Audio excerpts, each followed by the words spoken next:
Video is a very powerful medium, and it has historically been very powerful. But now add AI to video, and it becomes even more powerful. Now, think of using AI to produce unique video content at scale, meaning you can take snippets, you can take little actions that you've done, and you could blow that up and create all these unique videos about yourself. Now, that's a whole different medium altogether. And so that's what we're going to be talking about today. AI augmented video production. I've invited Brian Randall, a co-owner of VidVictory, a Salt Lake City-based video production company, to talk about the use of video and marketing. But more specifically, I have just been so impressed by the work that they've done at VidVictory with this AI augmented video and how companies can leverage that I invited him on the show to give us a little demo of that technology and walk us through the capabilities, use cases, and also how you as a business owner might be able to use it. And the thing is, it's not expensive. It's not inexpensive. I would say it can fit very well within your marketing budget if you know what you're doing and you have a specific plan for how you want to use it. So that's the reason why I invited him here. Brian Randall is one of the founders of VidVictory. He's been making movies since he was 8 years old, which is just a couple of years ago. When you see him on camera, you'll realize, it was just a couple of years ago. He graduated with a degree in film from UVU in 2010. Since then, he's worked on a wide variety of projects, earning awards ranging from audience choice at festivals to best of state. So he knows what he's doing. Last year, he started on the path of AI augmented video production and has been loving the chance to be on the cutting edge of video use. And every time I've seen his demo and seen stuff on his website, like I said earlier, I'm just so impressed. I think it's a great technology and business owners need to see it, be aware of it. So let's learn more about AI augmented video production and how you might be able to use it for your marketing. Welcome to the latest episode of Corner Your Market. I'm your host, Sailes Kimide. In this podcast, I talk about all things digital marketing, from website design and development to SEO and PPC, as well as paid advertising, email marketing, social media, and anything in between. If you're a small business owner, a marketing manager in a company, or an entrepreneur, this podcast is for you. So tune in every Thursday at 10 a.m. You'll gain some practical insights, new strategies, tactics, and tools that will help you grow your business. To subscribe, go to corneryourmarketpodcast.com and select the podcast app of your choice. Then you can hit subscribe within those apps. That again is corneryourmarketpodcast.com. Also, don't forget to like and share our individual episodes. You can also leave a review in the app once you've listened to one of our episodes. Welcome, Brian. Thanks for being on the podcast. I really appreciate you taking the time to be here. Did I miss anything on your background? I mean, you've done video's your life. Yeah, that's been me since, I was 8 years old. I saw a show on stage probably shortly before that, and I was like, okay, this is sort of where I want to be. Okay. And then I had a friend who we would make videos together when I was that young. What were you using making videos back then? If you've seen Back to the Future, the camera that Doc Brown uses, like my parents literally had that same model of camera. Did they really? Oh yeah, and that was my first camera. Interesting. That I would use. So when you went to UVU, I mean, you basically studied film, just how to shoot and all that kind of stuff, equipment and all that kind of stuff. Yeah, so it's a film degree in the true sense, right? Okay. And so honestly, film school is less important in a lot of ways than people may think, except that you make connections, right? And it gives you a lot of ideas, and it gives you a springboard in a lot of ways that you may not otherwise get it. Yeah. Right? But I had a great experience there. And digital cinema was the actual degree name. Oh, digital cinema. Okay, interesting. Yeah. Okay, very cool. And so in that sense then, and then you just started out making videos for companies or movie. Have you made a movie? I'm just curious. I haven't done a full feature film. We did a TV episode pilot. I've done a bunch of 30-minute-ish projects over the years. Feature is something I'm working towards. Okay, interesting. I've produced. There's one particular piece. It's called Phoenix Ink. It's something I produced. It was kind of an indie thing, and we've got 5 45-minute episodes. Okay, it's like I've produced as much content as a feature film, just not specifically. Not specifically as a feature film. That's kind of interesting. So, I mean, kind of diving into a little bit on what I said in the intro there about AI augmented video. Companies have used video for lots of reasons, right? I mean, brand storytelling, product highlights, showcasing their facilities, whatever they have you. How is AI augmented different in terms of what you guys are doing? What I love about it is it's essentially no different. Okay. It's somewhat limited. That's what I would say, is there are a handful of things that it really can't do yet. Okay. For example, it can't have 2 people on screen at the same time talking to each other. Oh, it can't. Okay. It can't do that yet. And here's the reason, is because the AI models don't understand. If you play video games, characters have what's called an idle. Okay. Right? Where if you just stop and stand there, your character will kind of move around. A lot of times they have like silly actions they do, but that's like what they do when they don't have anything to do. Like an idle state. An idle state, right? Okay, got it. The avatars don't have that. So if you don't give them something to say and just tell them to pause, they're going to still physically act like they're talking, but they won't. But they won't be saying anything. And it's real awkward. Yeah. And so, there are things like that you can't do yet. But when it comes to talking head type video, there's essentially no difference. In fact, most of the videos that we produce for people are exactly the same video we would have produced if we had filmed that person in our studio. Interesting. They just didn't have to come in. Interesting. So walk us through that process then, because I also mentioned the word at scale, because some of the things that I have really liked about and we'll show you guys a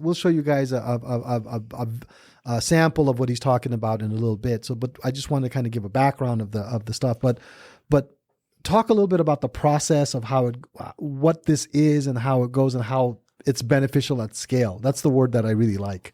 It's awesome. And the biggest logjam in video production, the biggest, is getting people in front of camera. Okay. I work in the studio every day, and getting myself in front of camera is a task, right? Yeah. And this eliminates that completely. Because we do have to have a person come in once. They do have to come in the studio.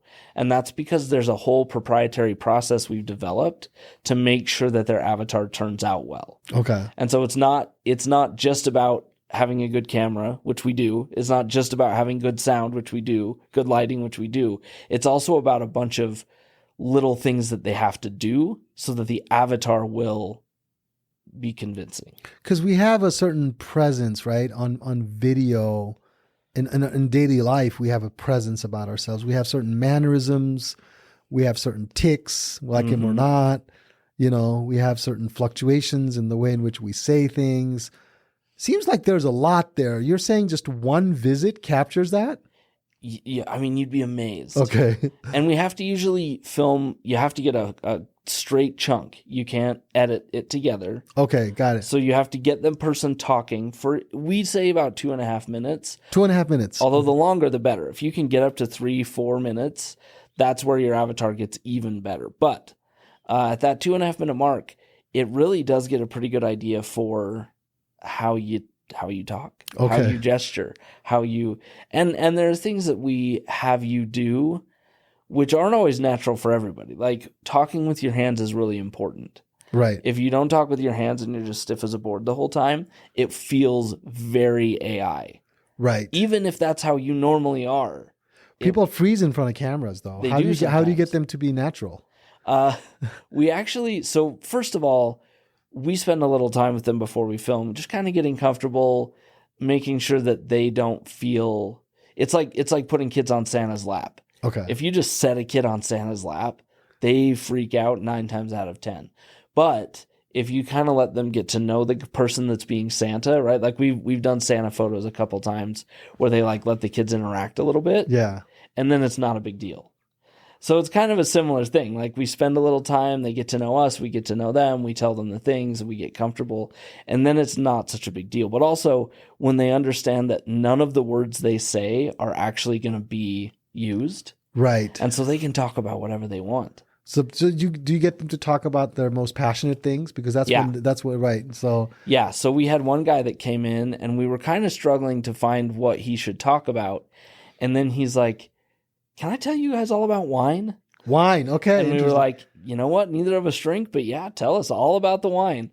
And he described the whole process of how like wine is made, and he just lit right up. Because that was something his goal after retirement is to open a winery. So he has studied this to the depths. Interesting. We had another guy that came in and he was real awkward. And we weren't totally sure what to do. It was his early days, right? We hadn't learned a lot of our process yet.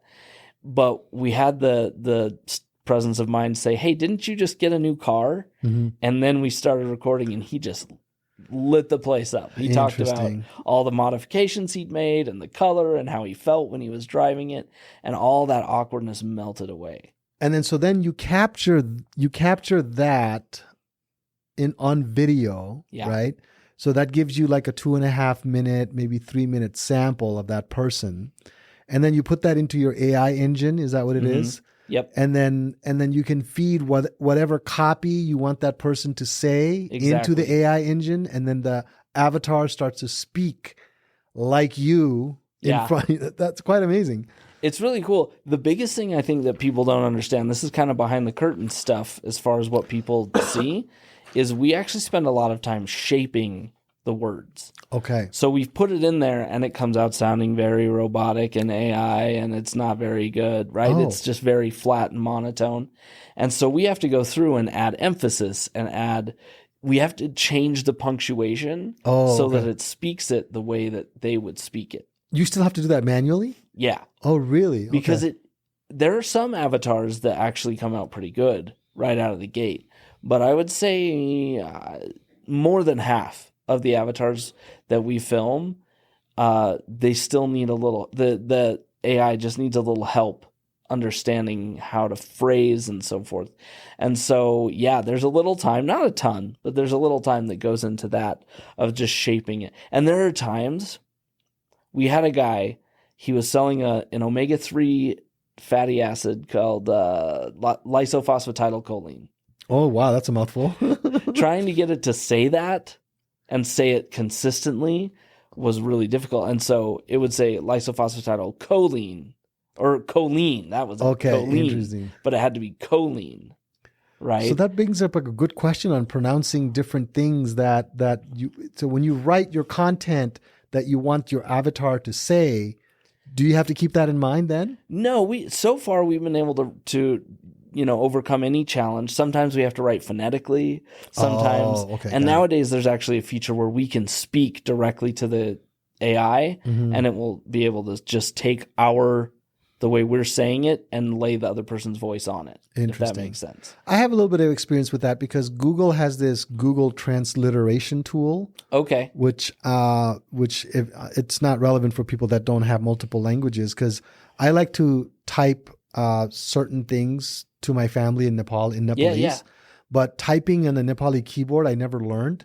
So I can't really type in a Nepalese keyboard, but Google has this tool called Google Transliterate where you can basically phonetically type it out in English. Whoa. And then it basically turns it into Nepali script. Interesting. It's very powerful. And they've had it cool. It's been around for 8-9 years. Yeah. So I've heard of it. I just didn't really know what it was. Sounds very similar to that because you have to type things in. Like I will type it in the way I think it sounds, but then when I read it in the Nepalese language, it doesn't sound right. So I have to go back and I have to kind of, use the accent and the font intonations that the language uses to get it correct, right? Yeah. Because some people are going to read that on the other end and go, "What is he talking about here?" Yeah, very much so. Yeah, we have to do that. We had that same client actually. He was making personalized videos. Okay. So he was sending out, I don't know, I think about 100 video brochures, and he wanted each video brochure to be tailored. So that when that person opened it, it would say, "Hi, Dr. So-and-so.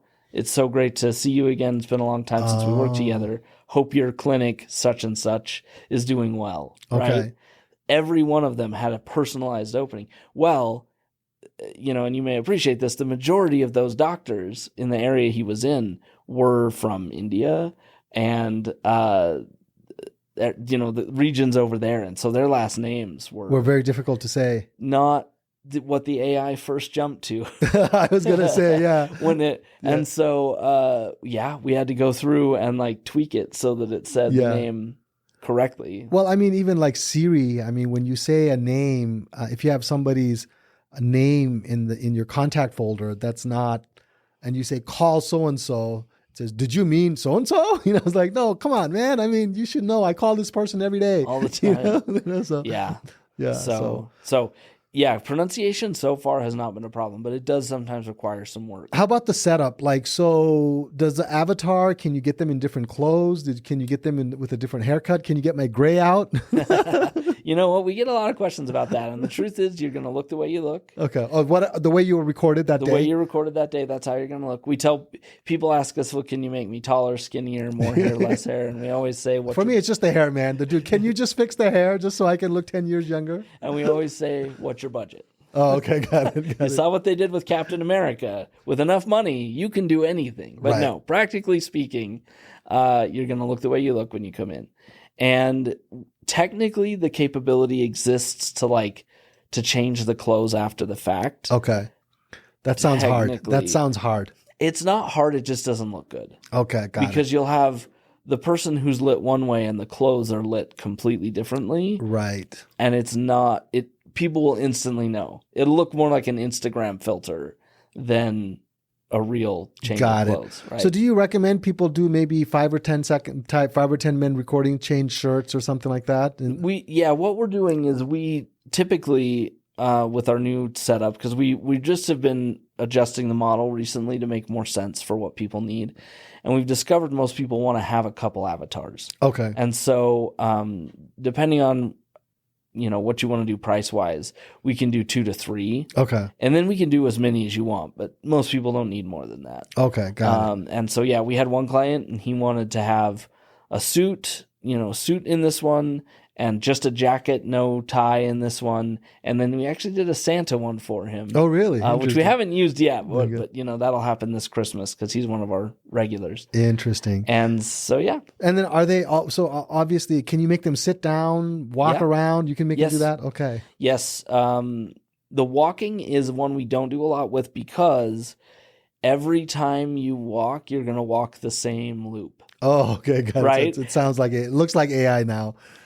And it's a 3-minute loop. So it may not look like AI, but it means that every video you make, theoretically, you're going to be walking that same exact path. Yeah. And so every video is going to look the same. What we tend to do for the most part is we film people on a green screen. Okay. And that way we can change out the background. Oh, okay. Seasonally, or if they get a new location, or if they don't have a location and they want to be on the beach this week and this week, Right. Well, I forgot to. We should show we should show these videos to people, right? So I've got one here. People are probably thinking, I really want to see this thing, So yeah, let's go ahead. This is a really good, simple example. Come on. Oh, okay. So this is the gentleman with so he has a suit on, right? So or a jacket on. This isn't that particular client, but this is a loan officer. With Nexa Mortgage. You may have heard of reverse mortgages, but what you've heard may be inaccurate. My hope is to dispel some of the myths and give you an example of how a reverse helped a fellow senior make ends meet and stay in the home they loved. At its core, a reverse is a loan that allows homeowners, typically age 62 or older, to convert part of their home's equity into cash without monthly payments. You continue to. So on these ones, then, so the background, you put those, you can put different background shots away while he's talking. Yes. Right. And then different text overlays, things like that. Okay. Just like any other video we make, we don't typically want to linger on a person who's just a talking head. Right. We want to switch it up, keep it interesting. Yeah. Okay. So that's a good example. Yeah. Yeah. So basically, you have the avatar in there, and then when you do the production, you can swap out the avatar. You can put the background video different, messaging different, and things like that. Did you have another one too? Exactly. Yeah. I've got a couple different ones that we can look at, or we can space them out. But let's see. Yeah. I think one of the other good ones to look at is this one. And then I actually have a multilingual one, which we'll look at later on. So this is actually our AI attorney. He wanted to, since he's doing AI law, he wanted to be an AI avatar. Okay. Okay, interesting. We are at a pivotal point in the regulation of AI and have an opportunity to create a foundation upon which we can build an environment that leverages the transformative effects of AI.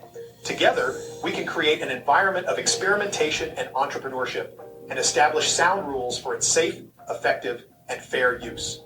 We have an opportunity to act now to establish this foundation.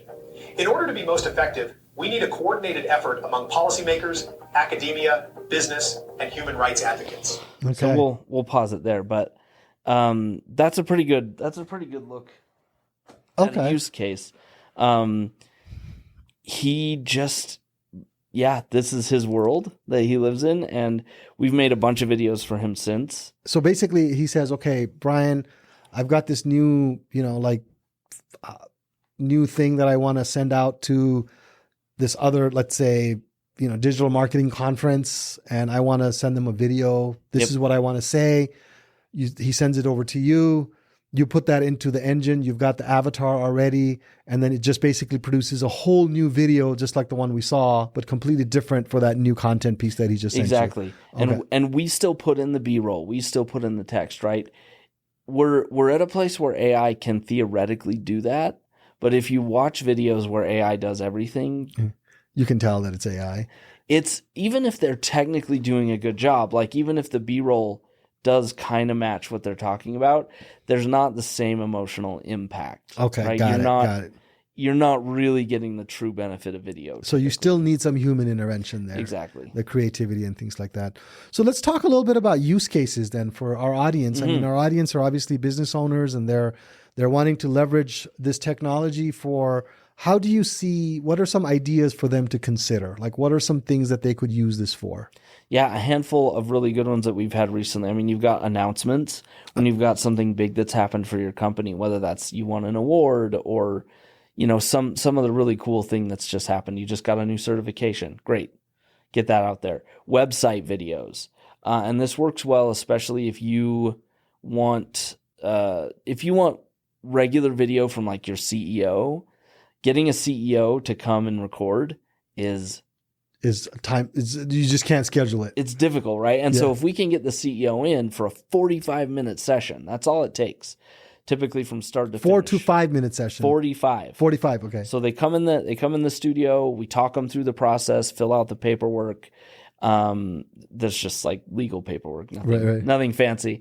And then we have to record them on that 2 to 3 minute loop, right? And usually we have to do that a couple times. So he never has to come back again. And he doesn't have to come back. Okay. Right? So for a super busy CEO, this can be a great example. One of our guys that we're actually doing a new video for right now, he owns 2 businesses. He doesn't like to be in front of camera, but also he doesn't have time to be in front of camera. We got him in the office the one time, and now we produced 2 TV spots for him, and we're working on the 3rd. Right. Wow. And not only does he not have to come back, but he didn't have to deliver it.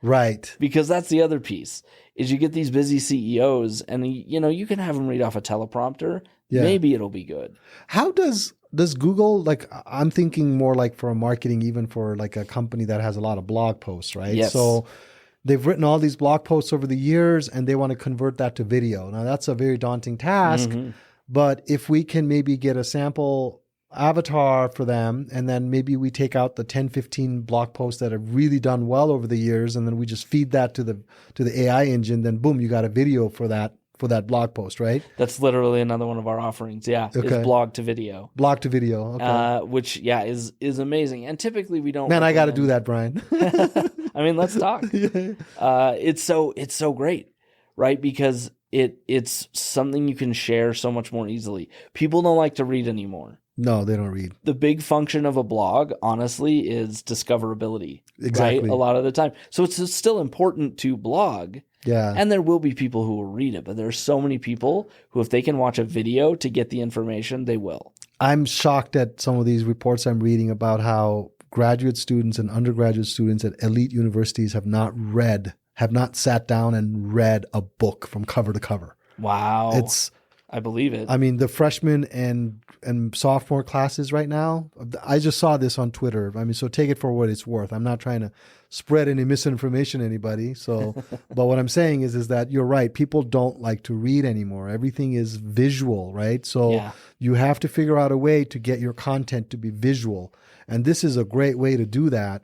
And then, so in terms of your offering then, so you come in once, you do that, and then any ongoing engagement, you just have a flat fee or a monthly subscription or something like that? Exactly.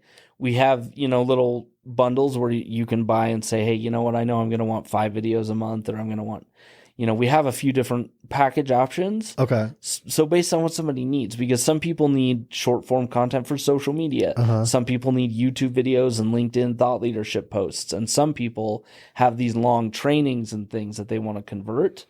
And we actually have a whole separate pricing structure for that. Yeah. Because usually they'll give us a PDF of their presentation.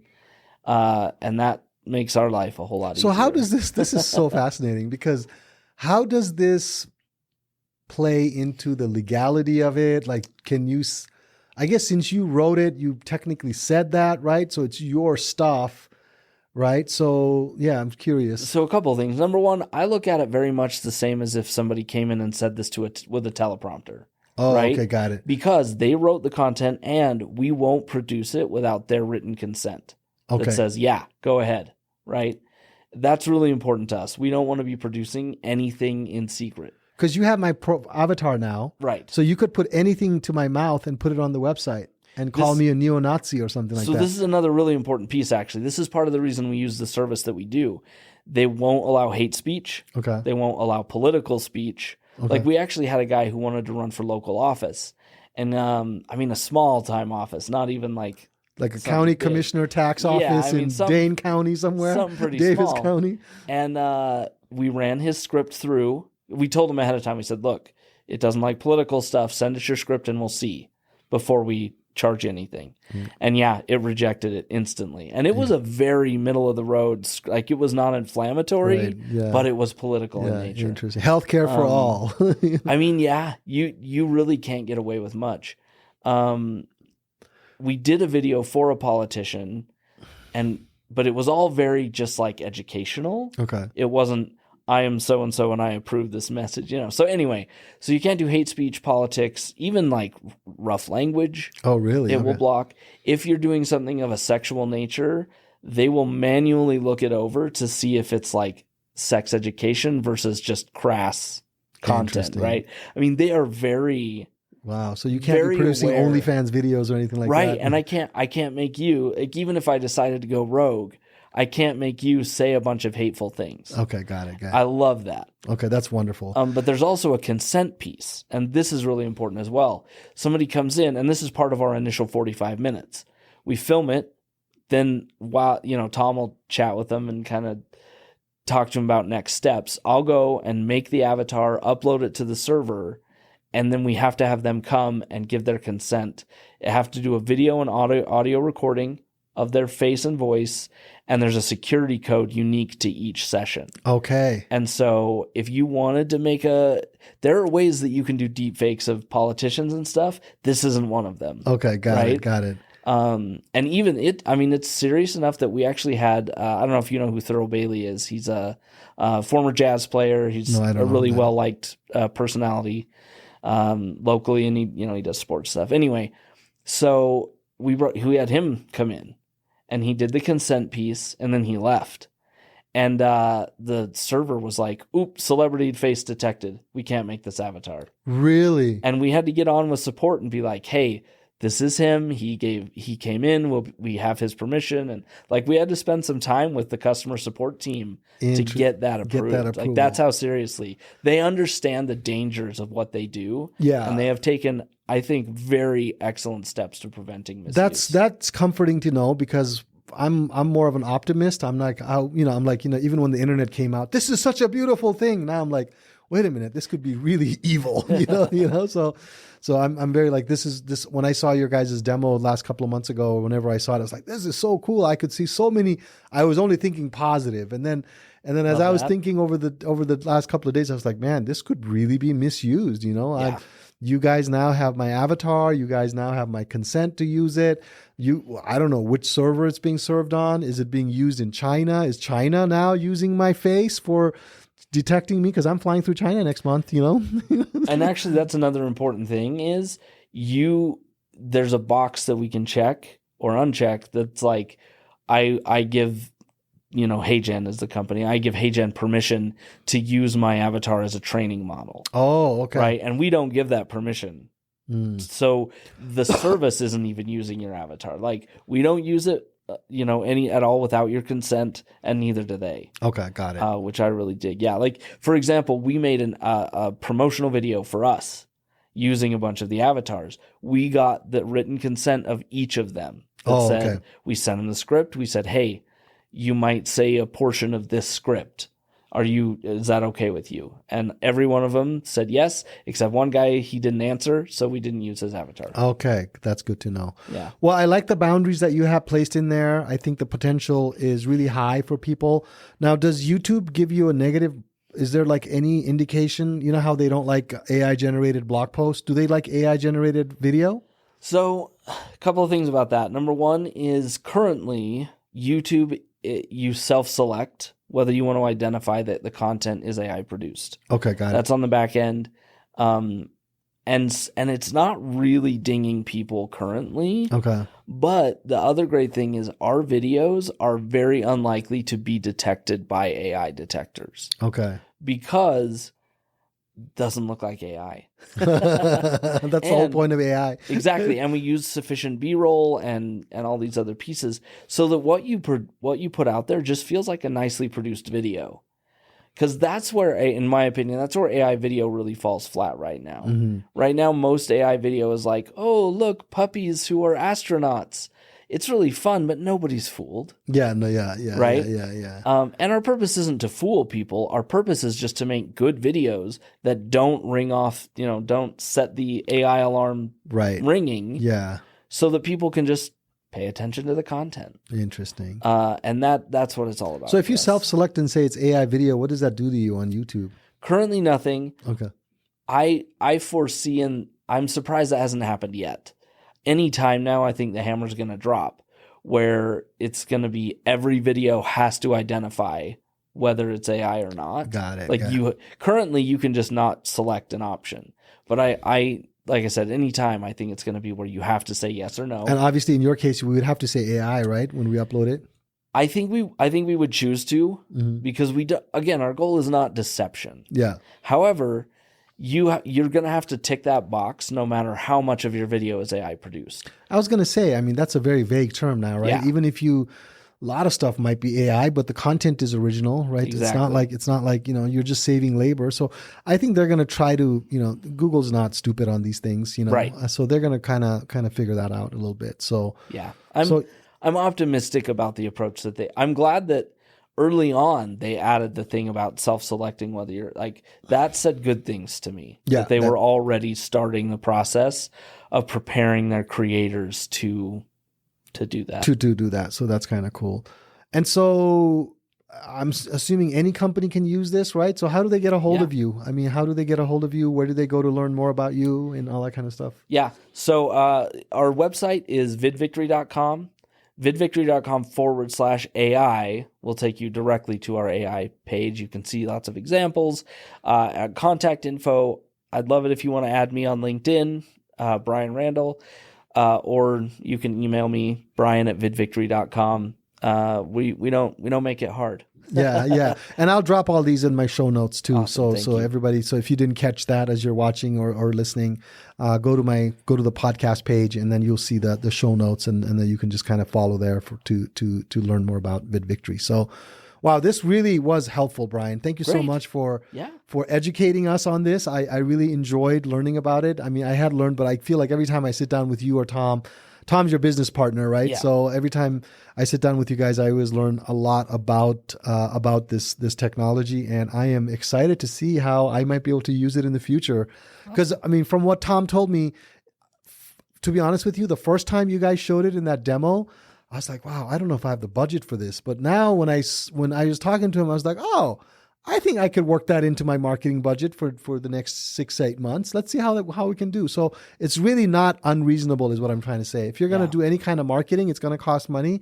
And this is just like spending money on anything else. You know what I mean? So I think if you're a business owner and you've got a lot of content, like I said, you've been working with us maybe and doing blogs over the last 5-6 years, and you want to convert all of that into videos, Brian's product would be a great way to do that, so show up, although a lot of my clients are national, so they might have to fly into Salt Lake City to your studio. And we've done that. We've done that. So we'll do that. So, all right. Well, thank you, Brian, for taking the time to be on my podcast. I really appreciate it. And don't forget to like, subscribe, and share this episode if this has been very useful for you. And drop me a line. Let me know if there's anything that you'd like to ask Brian. I can also forward that on to him as well.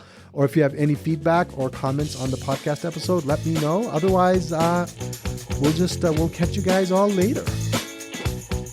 If you're a small business owner, a marketer in a company, or an entrepreneur, this podcast is for you. You'll become better educated and informed when it comes to digital marketing. And if you implement the strategies, tactics, and tools I discussed in this podcast, your business will grow and prosper. To subscribe, go to corneryourmarketpodcast.com. That again is corneryourmarketpodcast.com. You can also search for Corner Your Market in Apple Podcasts, Spotify, Google Podcasts, or wherever you get your podcast, and you can subscribe through those apps. Also, don't forget to like and share our individual episodes. You can also leave a review. Finally, I would love to hear from you, so if you have any questions, feedback, or general comments about the topics I discuss, feel free to send me an email.